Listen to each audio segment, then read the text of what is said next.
May mga pagkakataon na ang batas parang malayo, parang para lamang sa mayayaman o nasa kapangyarihan.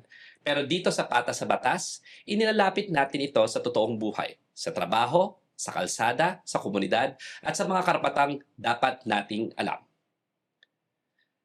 Sa bawat episode, makakasama natin ang mga public servants, thought leaders, at mga miyembro ng civil society para linawin ang mga issue, suriin ang polisiya, at hanapin ang makatarungang solusyon.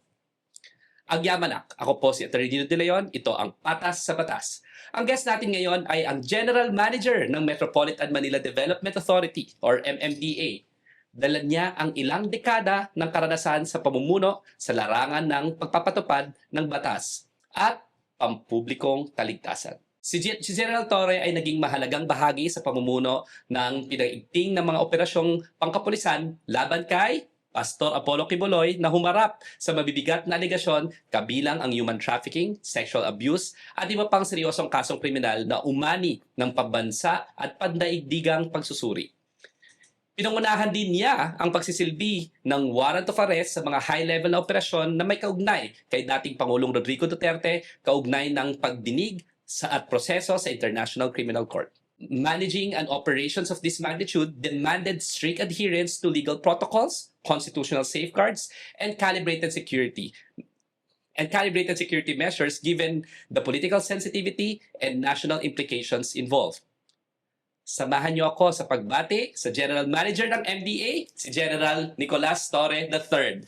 Welcome, General Torre, dito sa ating programa tawag na Patas sa Batas. So, kamusta po kayo? Maraming salamat, Attorney Dino, for having me here. I'm okay.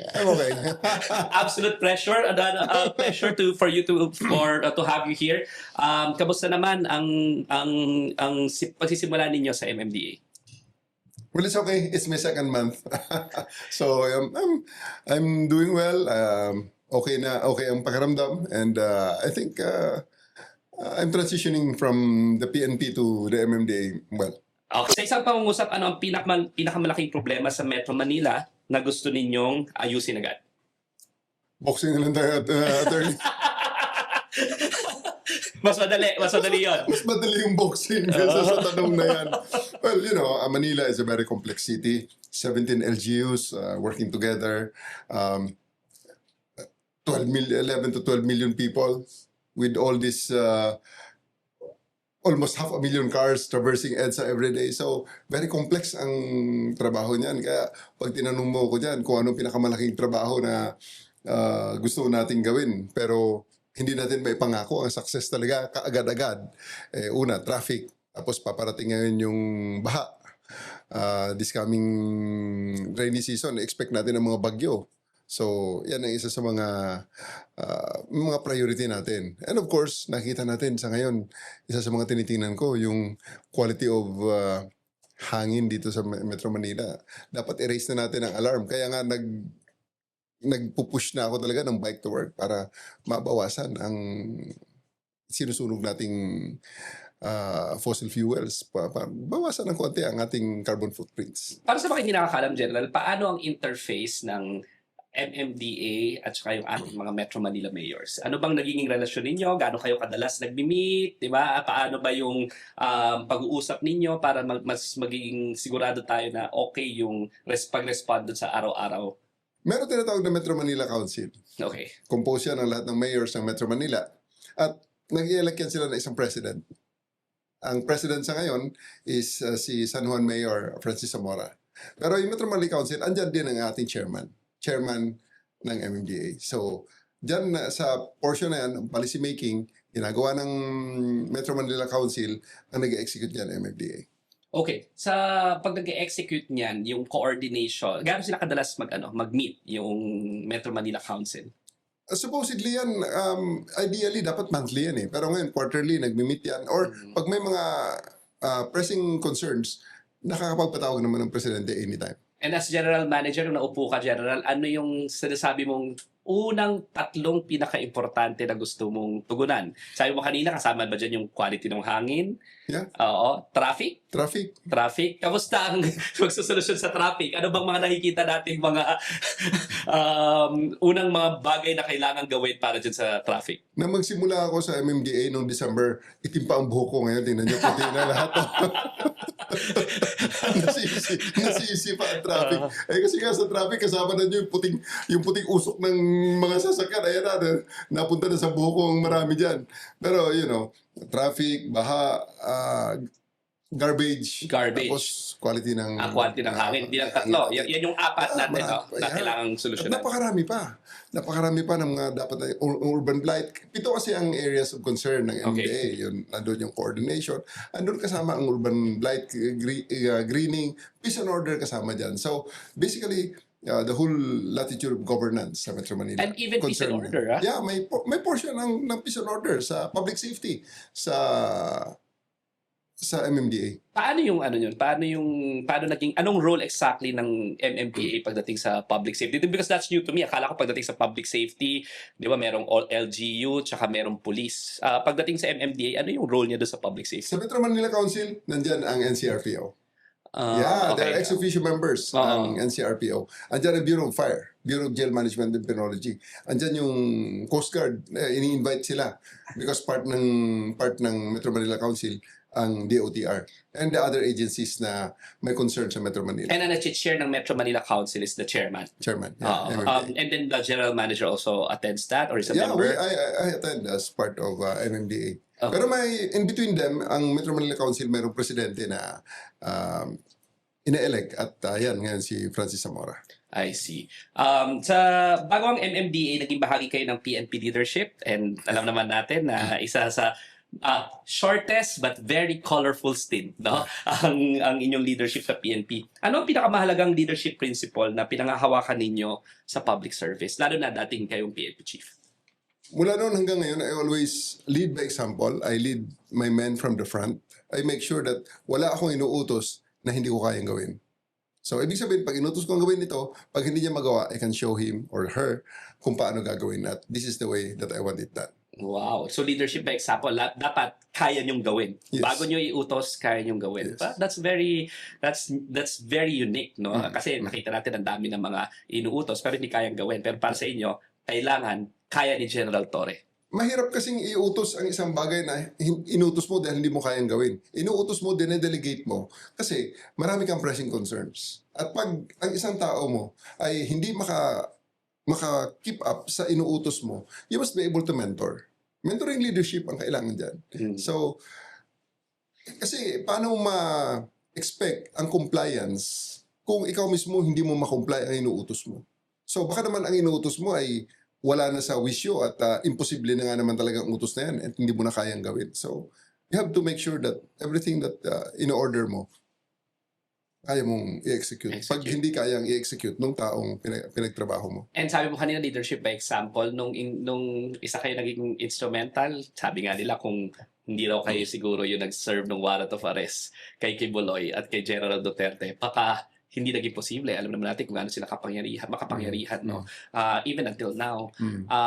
Ano pong nag-push sa inyo na, at paano ba nangyari yan? Kung kwentuhan nyo kami, kayo kagad ng inatasan, inako nyo ba kung paano yung service na yan? How did it end up to end up in your lap, basically, to serve these most controversial figures with the arrest warrants?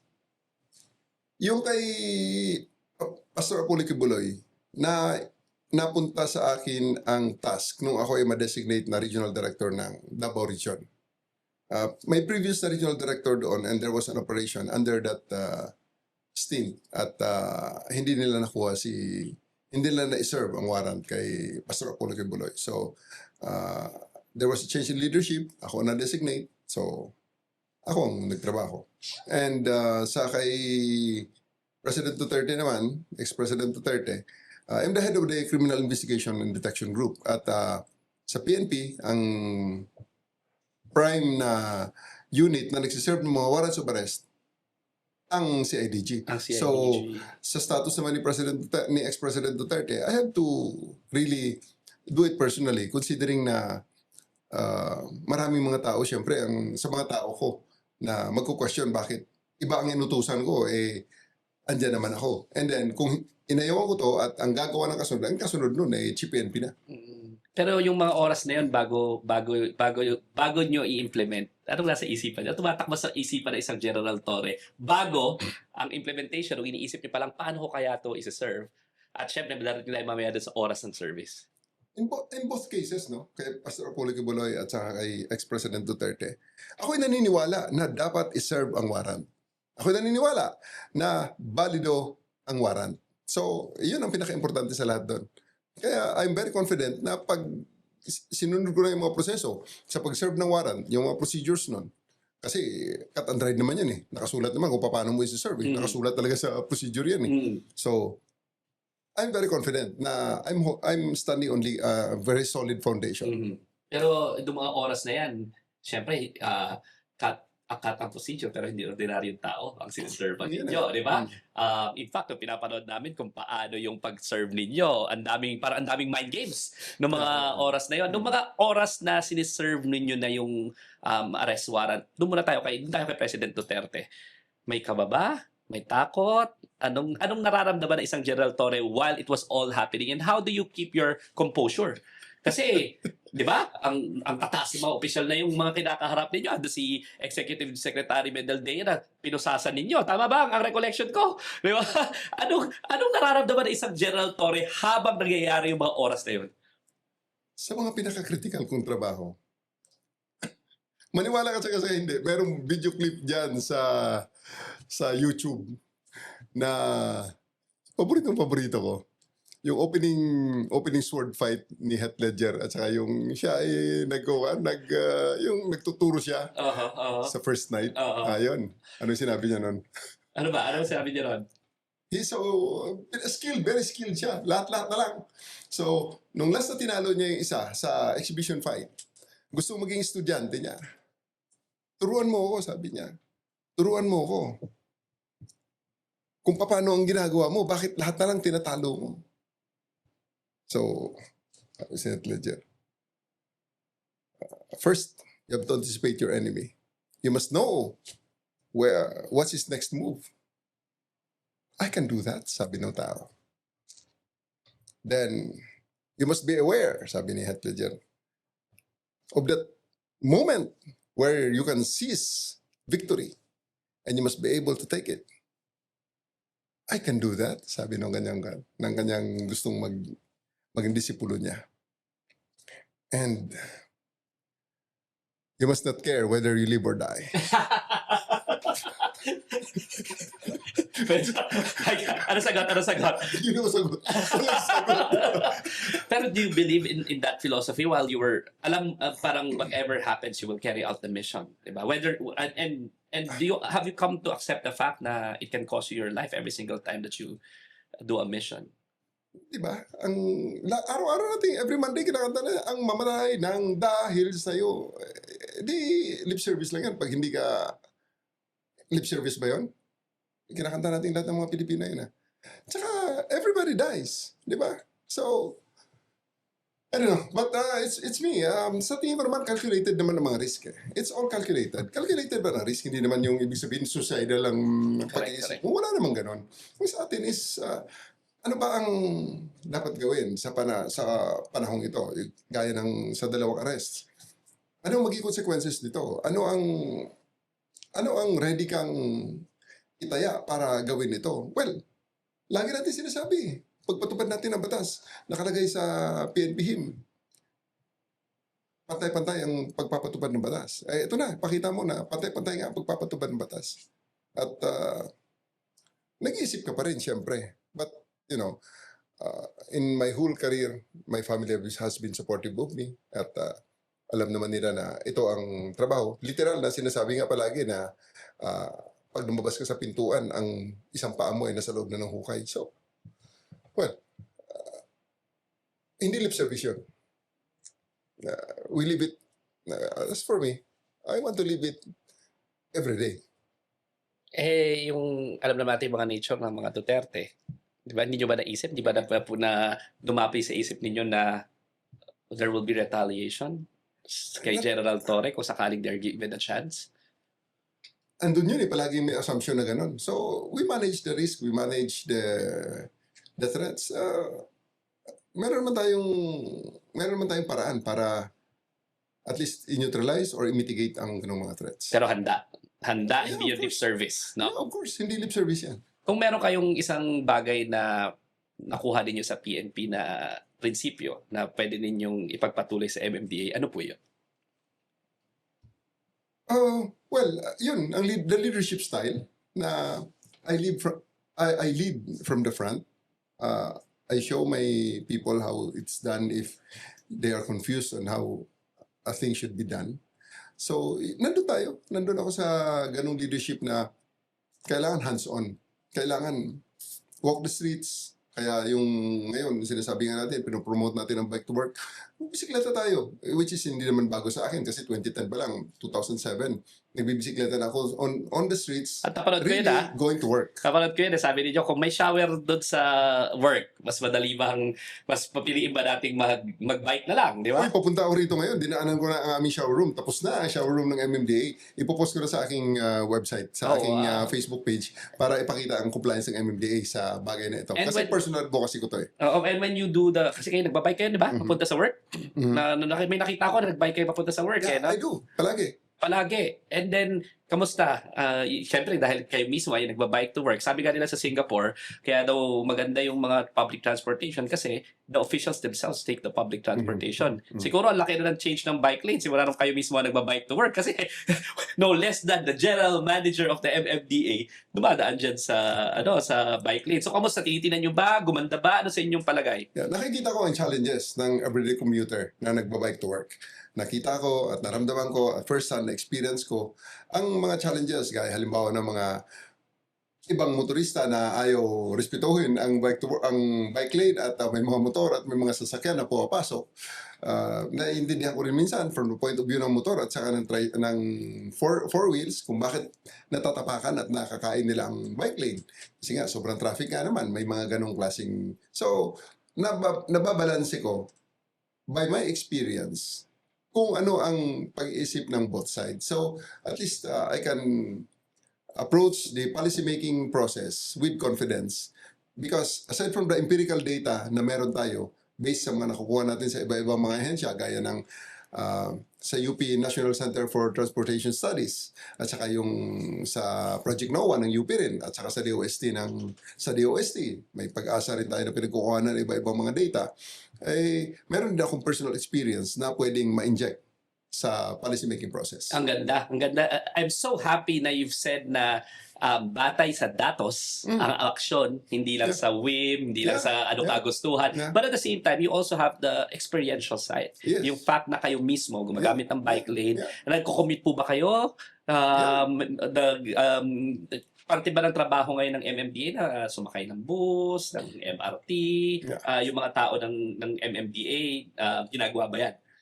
Until now sa aking stint sa MMDA, hindi pa ako nakapag-take ng public transport. Okay? Admittedly. Pero before, nung chief of police ako ng Batangas, I rarely use a car traveling from Batangas to Manila. Or nung ako'y na-assign naman sa Mabalacat, Pampanga, or dito sa Campo Libas to Manila. Hindi. Nag-iwan lang ako ng sasakyan dito sa Manila na nagagamit ko pag andito ako sa Manila. Pero in between, I take the bus. So, nagko-commute?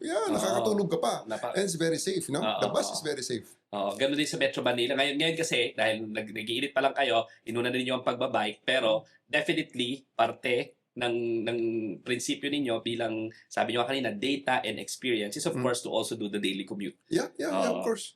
Doon natin personal na ma-validate kung tama ba ang data na nababasa natin at talagang magkaroon din tayo ng we put ourselves as public servants, we put ourselves in the shoes of the people that we serve para makita rin natin ang perspective nila. Ilang taon kayong nag-police, General? 34. 34. Siyempre, 34 years ka sa police. And then 2 months ka ngayon sa isang ahensya ng pamahalaan, no? Ano yung pinaka hindi kayo, nanibago ba kayo? Ano yung pinakamalaking adjustment na kinailangan ninyong gawin bilang transitioning from 35 34 years? 34 years. 34 years in the police and then right now as general manager of the MMDA. May transition, may konting difference, pero not so, hindi deal breaker. Hindi siya deal breaker. Ganoon pa rin kasi, ang leadership kasi, at saka nandun nag-mix ang pagiging leader at pagiging manager mo. So, you have to really find that delicate balance between being just a manager and being a leader that will inspire, who will inspire people to be with you as you accomplish the mission. Iba yung manager lang at saka iba yung pure leader lang. Kailangan may balance yun. Sa MMDA General, ano yung pinakamalaking bottleneck issue na sa tingin ninyo unfairly na-attribute sa MMDA? Meron ba gano'n na parang pinagbibintangan na naman yung MMDA, hindi naman kasalanan ng MMDA yan? Ano kaya yung ano yan? Kung if there are 1, 2, or 3 issues na tingin ninyo unfairly sinasabi kasalanan ng MMDA? Well, wala naman. Sa tingin ko naman sa ngayon, wala namang total na nagpuput ng blame sa MMDA. The agency is, I believe, is acceptable to almost all sectors. Ngayon, pwedeng mapupulaan dahil pag talagang humigpit ang traffic, talagang pag nagkaroon ng gridlock, sasabihin, MMDA kasi, ganito. It's all fair. Those are all fair comments. Dahil tanggap naman natin yon na ang ating mga kababayan ay may karapatan na pulaan din at pansinin ang performance ng ahensya.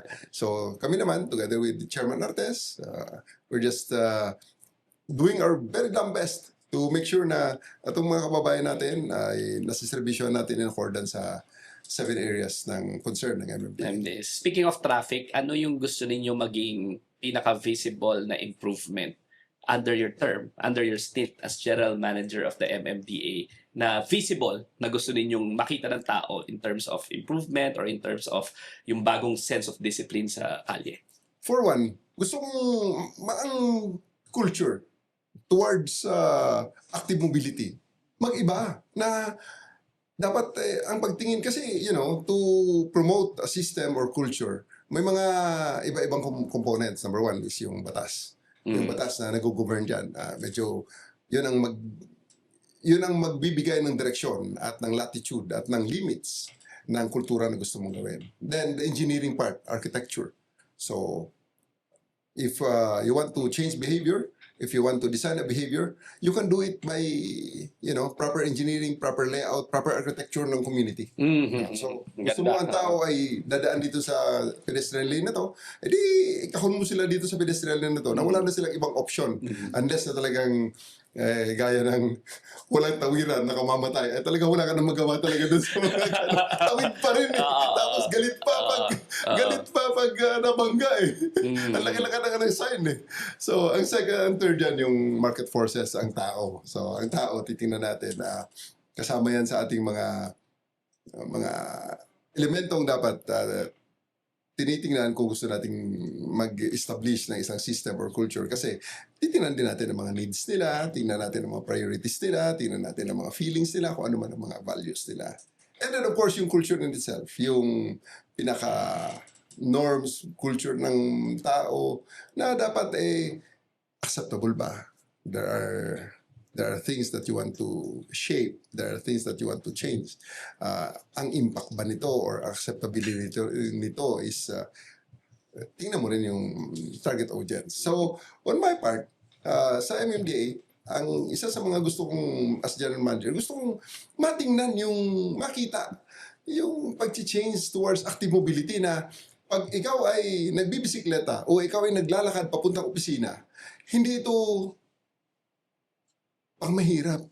Di ba? Kasi may isang experience ako before na may sa opisina na pinapasukan ko, hindi ko na sabihin. Ang tricycle na pinagsasakyan nila is mga 300 meters away. 9 pesos 2009, 9 pesos 3 minutes. Pero sumasakay pa rin sila sa tricycle for a 200, 300 meters na biyahe. Tinanong ko, bakit kayo nagta-tricycle pa? Pwede namang lakarin yan. Correct. Mas maganda pa sa puso yun, di ba? Kakahiya naman sir, baka sabihin nila wala akong pera. Ganun na. O sige, ito yung piscina namin, ito yung parade ground. Pagdating sa gate, binantayan ko yung mga bumababa ng tricycle. Oh, marami pala kayong pera ha. Ayaw yung mag-exercise, ayaw yung maglakad. Oh, sige, dito ko dumaan sa parade ground bago pumunta sa office. And yan, kumalat. Naman si Tore. Sira ulo na naman. May saltik na naman. Nagbabantay na naman sa gate. Maglakad na lang kayo. Sayang lang yung pamasahin nyo.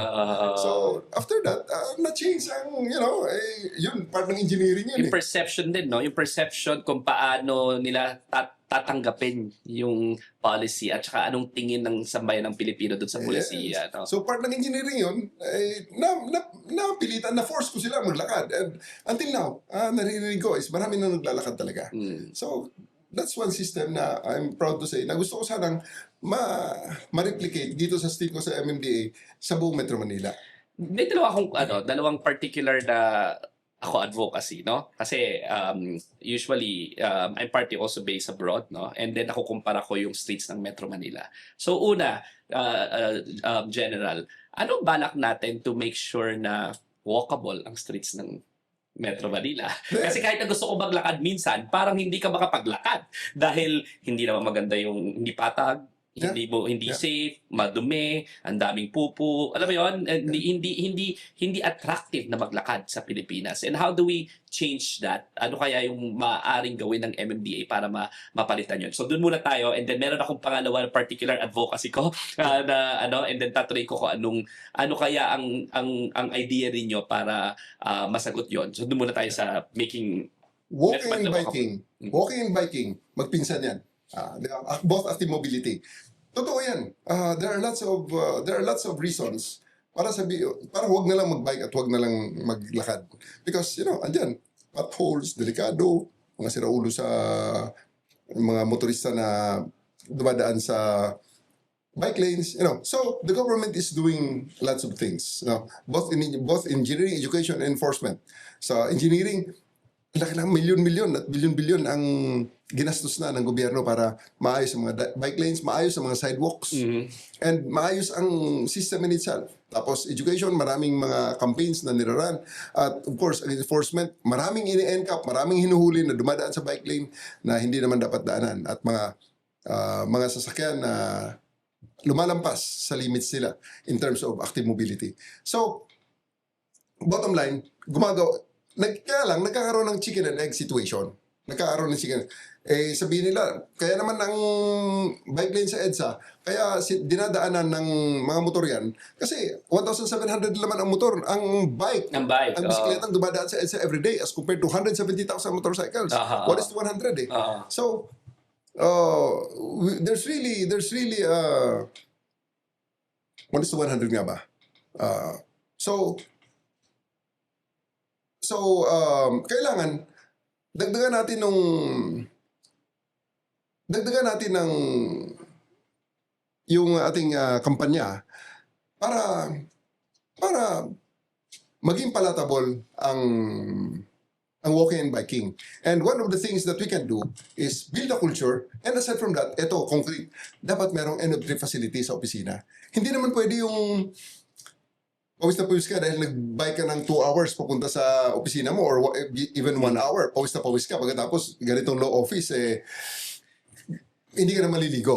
So, ang isa sa mga ina-advocate natin, which I talk to PCCI, I talk to Rotary Clubs, I talk to kung sino man ang willing na makinig. Kanina umaga, nandun ako sa Muntinlupa sa inauguration ng kanilang road safety park, is build the shower rooms, build the entry facility, locker room, shower rooms, at saka changing facilities, and bike storage para maging mas madali naman sa mga active mobility users or sa mga walkers, sa mga naglalakad, ang kanilang ginagawa. And how do you measure, General, na successful na yung kampanya? Do you have a metric to show, to say na, uy, dumarami ang bikers uy, dumarami yung naglalakad Meron na ba tayong capability right now to say na parang, kasi sabi nyo kanina, chicken and egg yan Wala namang gumagamit ng bike lanes kasi onti lang naman. 1:100, 1:1,000, kung ano man yung ratio na yan. Kaya ginagamit yung bike lane. Pero how would the MMDA know na yung kampanya ng MMDA ni General Torre to encourage people to bike naging successful na? Meron ba tayong capability to measure that? Sa ngayon, nakita mo yung metrics, yung may numbers tayo. May mga ginagamit kami dyan sa MMDA. May visual simulator kami dyan, VSIM ang tawag namin. Tapos may mga vehicle counting kami. So we can count, we actually count yung 1,700 sa 170,000. Hindi hugod sa hangin yun. Binilang yun. Binibilang yun. So, Binilang yun. so anong may targets ba tayo na paano natin papapa-increase? Parang next month ba? 3,000 na? Oh. EDSA right now is handling 450 to 475,000 vehicles per day. Ang kanyang maximum, ang ideal capacity niyan, 250 to 300,000 per day. So it has already an overcrowding of mga 45 to 50%. So ang metrics maliwanag. Dapat mapababa natin yung overcrowding na yan. Kung mapababa natin ang mga number of vehicles traversing EDSA, ma-increase natin active mobility users. Bisikleta, naglalakad, that's a very good success indicator. I see. Ito naman yung pangalawa kong advocacy general. Pagdating sa public spaces, paano ma-encourage ng MMDA na magkaroon ng more public spaces? Kasi sa ibang bansa, di ba? Pag gusto mo lang mag-relax, pwede ka pumunta sa park, sa greenery. You feel like a real human being. Ang komento raw sa Metro Manila lagi, para pa wala ka mapuntahang public park, wala ka mapuntahang greenery. Ano po sa palagay ninyo? And I know that it's not gonna be a short-term thing. Ano ang sa palagay ninyong pwedeng gawin ng MMDA to make sure that there will be more greenery, more public spaces, public parks, para kahit papano, yung ordinaryong mamayang taga Metro Manila, may mapupuntahan na libre, hindi kailangan sa loob ng mall na mapapaalala pa sa'yo na mahirap ka dahil wala ka pambili. Di ba? Doon, pwede ka sa park eh. Dito, parang lalo kang nade-dehumanize kasi naalala mo lang lalo, wala akong pambili ah. Di ba? Yun yung malaking difference. Meron bang mga efforts or at least habang nandiyan po kayo sa MMDA to make sure na there will be more green spaces in the Philippines, in Metro Manila? Attorney Dino, ang Metro Manila ngayon, andyan na yung mga buildings eh. Andyan na yung mga... multi-pronged approach yan. Number one, yung mga hindi pa natatayuan ng building, if it can be preserved that way, then so be it. Dapat ma-preserve yan at ma-improve in such a way that it will be more breathable. No? So may mga parks ngayon na ginagawa sa mga bakanting spaces. Meron. Yes. Meron. Okay. Napakalaki That's ng great. investment. Napakalaki ang investment na ginagawa ng MMDA. May marami. Halos lahat ng cities ay meron kami mga parks na ginagawa.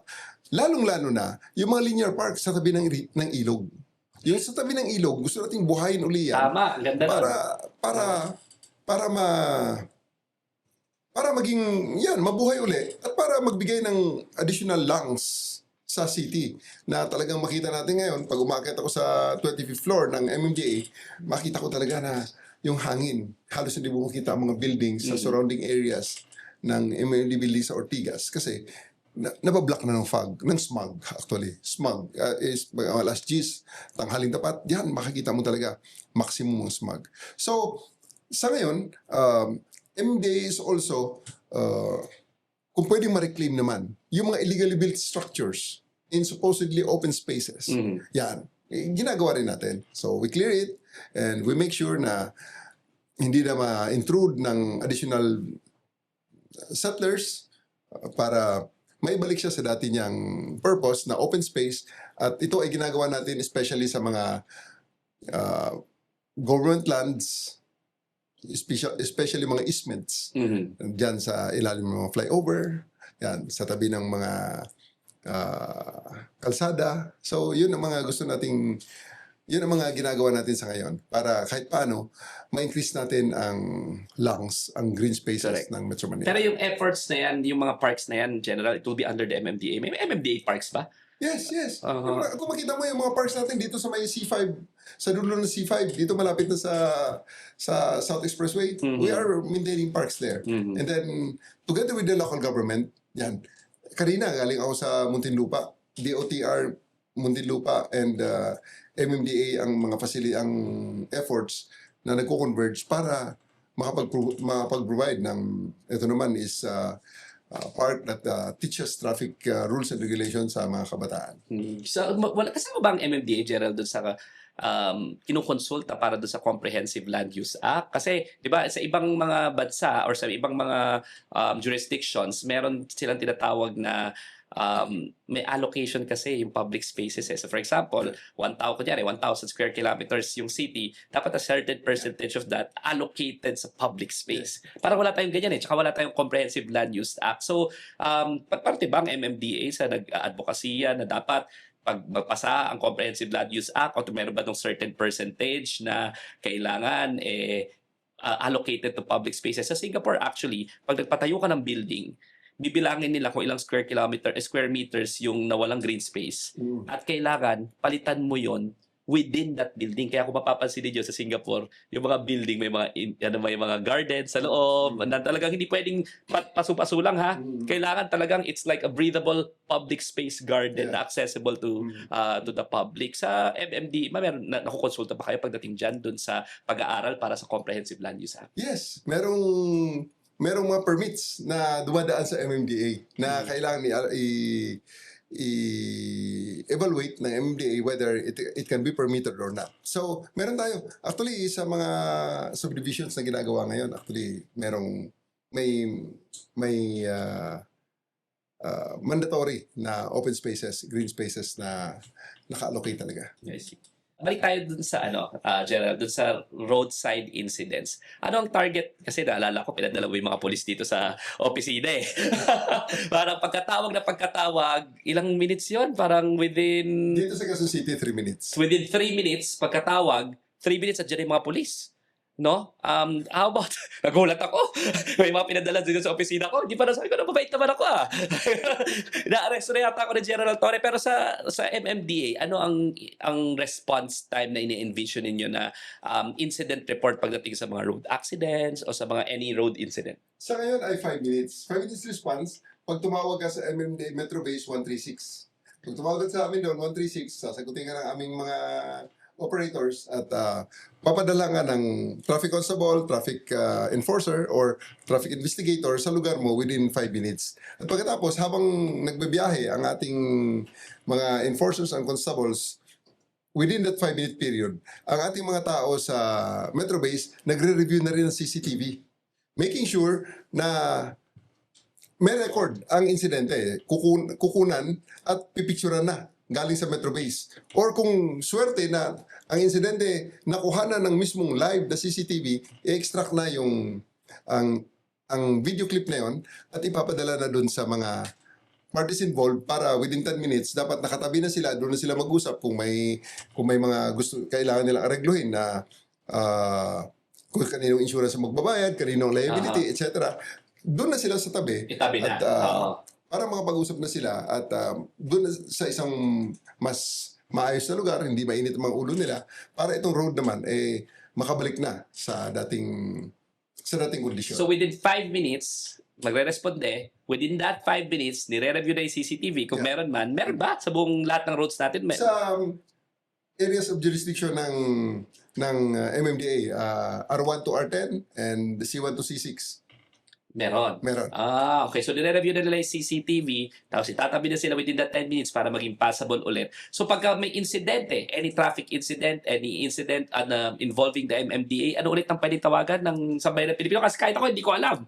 Metro Base 136, pwede nating tingnan ngayon. I-check natin ngayon. Ito, Tayapuri, pwede mong tawagan. 02136. 02136. Subukan ka natin. 021.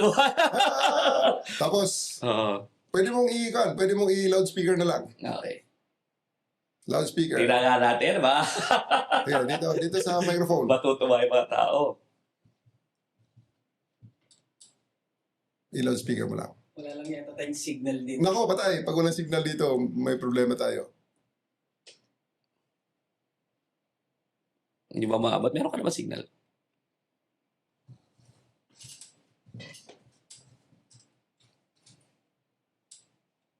You have reached the MMDA hotline. Ayun na.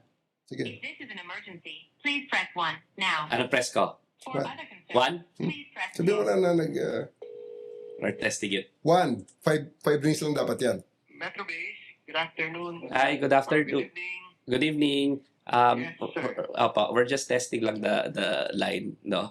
Within 5 minutes, kunyari may incident ako dito sa may Quezon Avenue, kaya nyo mag-dispatch within 5 minutes Yes, sir. Especially along EDSA. along EDSA. I see. Hindi, kasama ko si General Torre ngayon eh. Titina ko lang kung sasagot kayo ng one ring. Salamat. Salamat po. Buti na lang sumagot ka. Kung hindi, takip mukha ako rito. You're, Pwede naman kami rito, sir. Salamat. I'm proud of you. Ayan. We are being recorded in live. Okay, sige. Salamat po. Thank you very much. Maraming salamat din po. Isang ring ah. Isang ring ah. Wag ganun, wag ganun. Kung hindi, takip mata sa Kinakabahan ako doon. Siguro last down to last 3 questions kasi may appointment si General. Ano ang top 3 na pakiusap ninyo sa commuters para gumana ang sistema? Number 1, palaging isipin sana natin na tayo ay isang malaking community. Ang numero 1 kailangan natin para pare-pareho natin na ma-enjoy at magamit ang mga facility dyan para sa commuting, especially ang mga kalsada, pakikipagkapwa-tao, konsiderasyon sa kapwa-tao. Para walang lamangan. Kung pwede na sumunod at isipin natin kung ano rin nasa isip ng ibang mga kasamahan natin dyan sa kalsada, yun ang gawin natin. Parang hindi lang sa ano yan kalsada yan Di Sa ba? lahat ng mga Pakikipagkapwa-tao, di ba? Yes. Sige, konsiderasyon. Huwag mainit ang ulo. Sige, pangalawa, General. Pangalawa, dapat, kung pwede, sumunod sa batas. Sumunod talaga sa batas. At nandyan ang batas, hindi ginawa yan bilang suggestion. Okay? Yan ay ginawa para sundin. So, yan ang gawin nila. Tapos, Kuhulihin pangatlo, kayo ni General pag hindi kayo sumunod sa batas. yun ang pangatlo, sana huwag nilang kalimutan. Uh-huh. Kami ay nakatingin. Ayan. Meron tayong NCAP, no contact apprehension policy. Pasensya na kayo ha. Nakatingin ng MMDA. Pag kayo ay tinurko sa ating command center, which in a few days time, we'll call the media to show na ganito ang MMDA. Pag ikaw ay nandyan sa kalsada, especially sa EDSA, sa R1, Regional 1 to R10, C1 to C6, ang mga kamera ng MMDA ay medyo high-tech. Pag ang aming enforcer ay nanghuhuli at nalalaman namin nanghuhuli siya, halimbawa, pag inano niya ang driver's license, mababasa namin lahat ang namin lahat ng detail. Kasi ang aming camera ay napakaganda ng zoom at kayang-kaya niyang basahin, Wow. i-capture. So, pinipicturean pati namin yung driver's license. So that, yung driver's license na yan, pagdating na ng ticket, halimbawa, natikitan, at may nagreklamo, pwede namin ibangga ang mga data ng driver's license doon sa sinulat ng ating enforcer. So, Okay. mga kanyan, mga countermeasures para make sure that people are straight, people are doing their job in accordance to regulations, and making sure also na the people are always aware na supervisors are looking above their shoulders. Alalahanin ninyo kung sila ay nakatigil. Sige. Sa inyo, anong ibig sabihin ng patas sa kalsada? Ang pangalan ng programa natin ngayon ay Patas sa Batas. Anong ibig sabihin ng pagiging patas sa kalsada para sa inyo, General? Well, if everyone, all road users are enjoying the road in accordance to how it is designed, ayan, patas yan sa kalsada.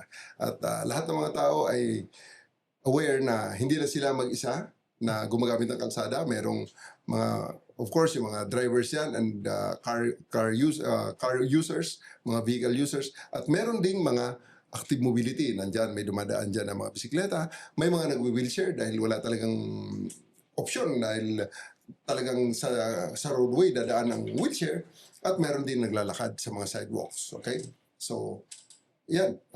Those are the things na sa tingin ko ay indicator na patas ang kalsada. At kahit ano pang kondisyon, kahit mayaman o mahirap, huhulihin pagka lumabag sa batas. Yeah, pagka NCAP naman walang kilalang mayaman at mahirap ang NCAP eh. Non-contact apprehension policy natin ang mga nagtatrabaho diyan ay mga AI. So huli lang ng huli tapos i-validate lamang ng human operator. Ang human operator natin, ang mga marami nating mga NCAP human operators yan, mga deaf mute na mga kapatid natin. So we are employing them Talagang yun, tunay na wala silang pakialam dyan at basta sa Baka kanila deaf mute yung nagva-validate, mute. ha? Wow, So, wow. pag binalidate nila yun, may isang supervisor ngayon na mag-approve at pag na-approve yung NCAP violation, may love letter na matatanggap yung motoristang nahuli. Buti na lang pala. Parang ngayon hindi ako nagda-drive ulit. Mukhang mahuhuli ka ng mabilisan. Pero yun naman yung tama, di ba? Para maging patas ang kalsada, para lumuwang ang kalsada, para maging mas may disiplina ang mga tao, kailangan walang sinasanto at sinisino pagdating sa operasyon. Huling question ko sa iyo, General, kung bibigyan ka ng pagkakataon, nais nyo bang ipagpatuloy ang paglilikod sa pamamagitan ng pagtakbo sa 2028? Takbo? Ba't kailan pang 2028? Ay, sa April na. Takbo laban sa mga bully part 2. Meron tayong ginagawa ngayon at yun ay inaniyahan ko kayo. Suportahan nyo kami. Sali tayo sa ating takbo laban sa mga bully part 2. April. Sasama ko. April. April Next ano? month na. April, may race schedule na lang na ginagawa ang... Sige. ating Ilalagay ko mga- yan sa page ko, General, at sasama ko sa'yo dahil ayaw natin ng mga bully. Yes. Ayaw natin ng mga Juliet. Kung merong mga nagsastand up against bullies, andito si General Torres. So sama-sama tayo sa April, takbo, laban sa mga bullies. Okay, i-announce rin natin yan at gagamitin natin ang lahat ng platforms ng Team Pinas at pati mga platform ko personally para anyayahan at kumbidehin ang publiko para makasama dyan. Ang part 1 yan, ginawa natin last November 16, 2025 sa Greenfield City, Santa Rosa. More than 1,000 runners join us in that event na nagpatakbo tayo ng, para inclusive, may 500-meter walk, 3-kilometer run, 5-kilometer run, 10-kilometer run. At yan ang takbo sa April. At ang takbo sa 2028, Pag makarating tayo mula sa April hanggang 2028, saka natin sagutin sa finish line. pero kasama ko kami lagi, General Torre.